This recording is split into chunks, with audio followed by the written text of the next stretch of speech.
Howdy folks, Master Sobi here. Patch 0.173 is out now.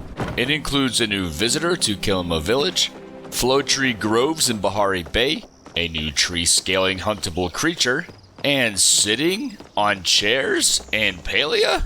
Oh yeah, that's a thing. So let's dive into it.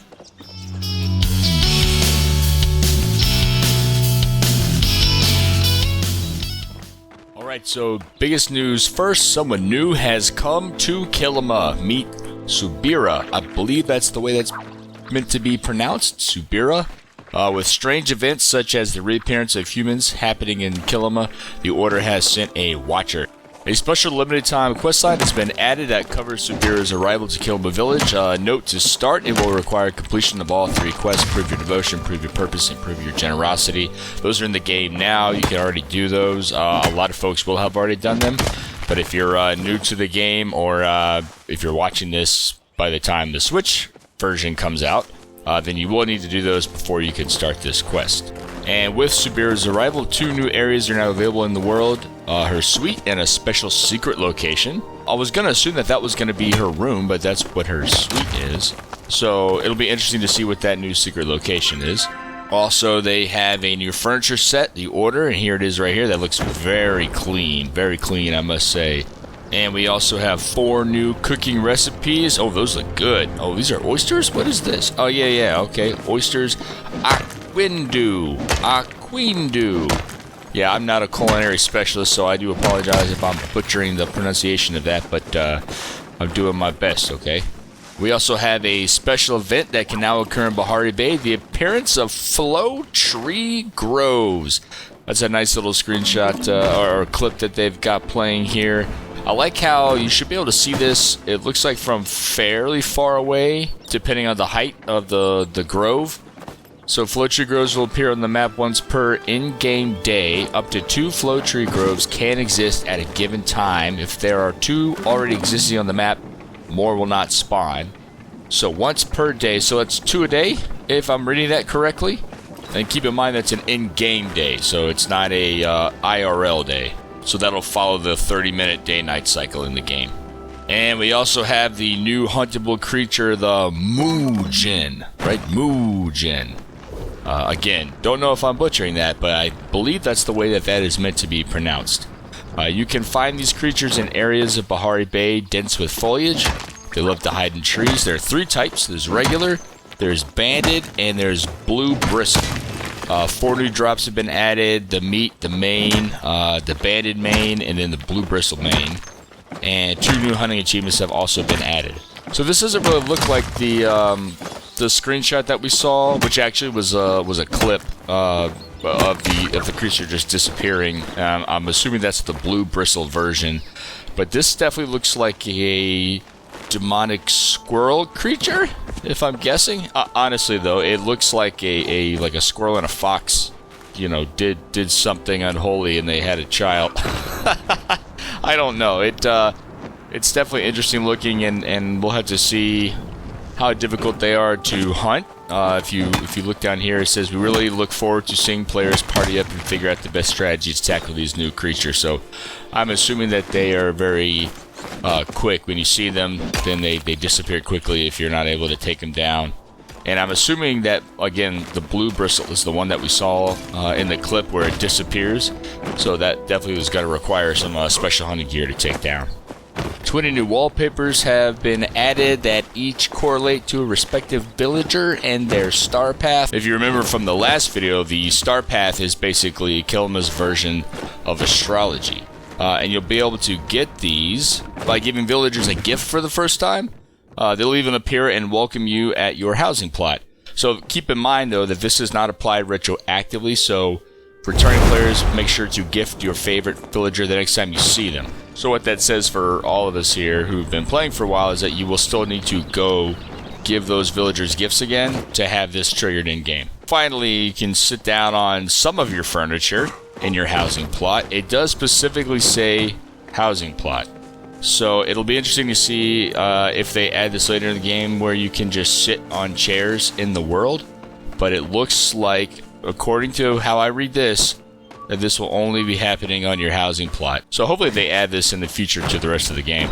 The workbench will now automatically scroll to the last recipe you crafted when accessing it again. For example, if you were crafting a Ravenwood flower planter, then open the workbench to craft again, it will now automatically scroll back down to that recipe. That's useful for when you're making different tools and hunting equipment. And it looks like we also have a seasonal weather update here. The mysterious pumpkins that have appeared in Kiln have also mysteriously disappeared.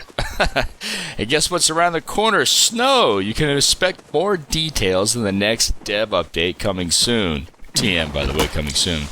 Yeah, so like I was saying in a previous video, I do think that they were going to do snow. It looks like they are.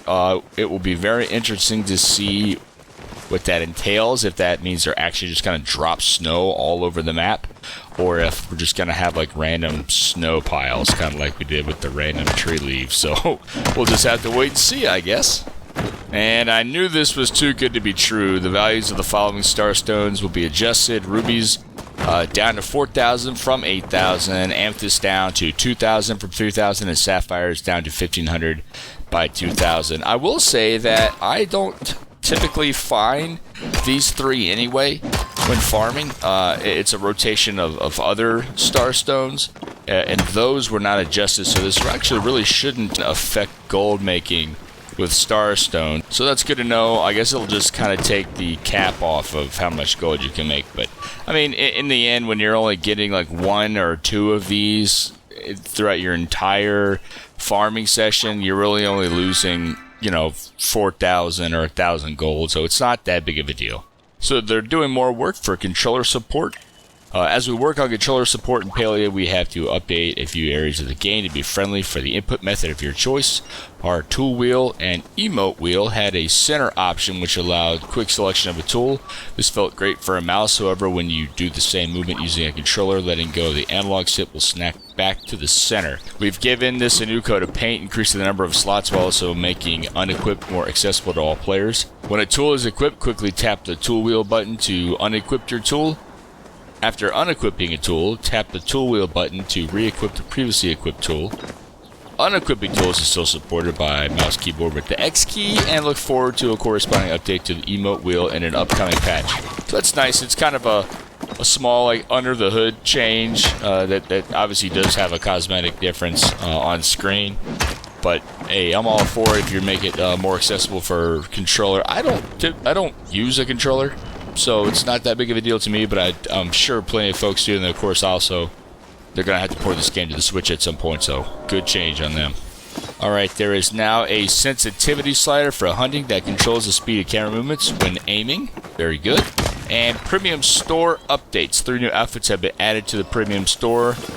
We see the Royal Strategist bundle, includes the Checkmate, Queen's Gambit, and Impasse and outfits. A Street Skater bundle, here you go, and then the River Guardian bundle, here you go. None of those 3 interest me at all, but maybe that's something that you would like to get. And they also have 3 premium glider skins that are now available in the store for purchase.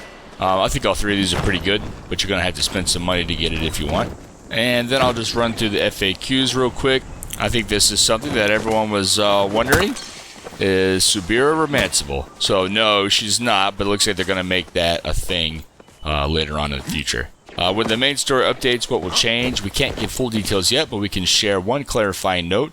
Subira's friendship quests are independent of the main story quests, so rest assured you'll always be able to complete that at your own pace. Very good. Looks like they're still doing more work on the accomplishments issue.